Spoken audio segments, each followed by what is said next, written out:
In the studio is Vincenzo Scarpetta, political analyst at Open Europe.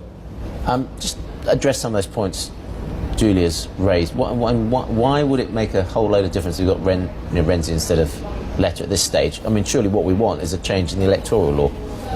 I think Julia made a very good summary of the situation at the moment. I personally agree with her that Renzi is probably better off outside the government at the moment, being seen as the guy who gives new momentum to reforms, starting exactly from the electoral law first, and gives impulse to the reforms in Italy from outside government, and then maybe go to elections next year.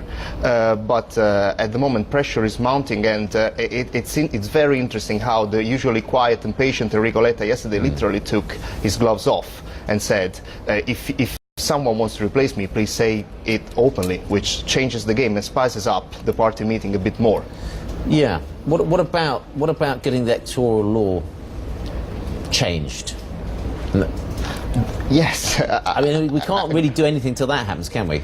Exactly. I mean, there is another one on the table. It's being discussed by the Parliament. It's not perfect, but at least that one, the electoral law currently being discussed, would guarantee that whoever wins the elections will command a stable majority in both houses of the Italian Parliament. So that would be a necessary first step if Italy is to consider the prospect of new elections. That said, once the electoral law is changed, I think talk of new elections shouldn't be a taboo in Italy, because the risk with Italian politics is that people confuse political stability with political paralysis, which are two very different things.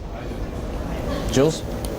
Vincenzo, I think you make a great point there, but I want to ask, we know that the deal right now that they're trying to agree on electoral reform was an agreement between Berlusconi and Matteo Renzi. What's the risk that if Matteo Renzi becomes Prime Minister here, actually Berlusconi and his party back away from the negotiations that they made on electoral reform, and actually we have a real problem here passing anything?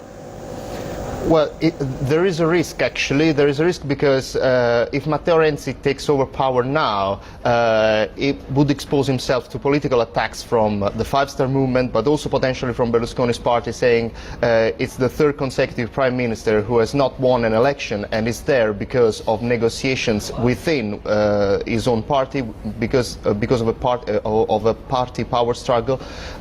So there is a risk that Berlusconi's party at some point just walks away from negotiations on the electoral law. We know how unpredictable Berlusconi's party is.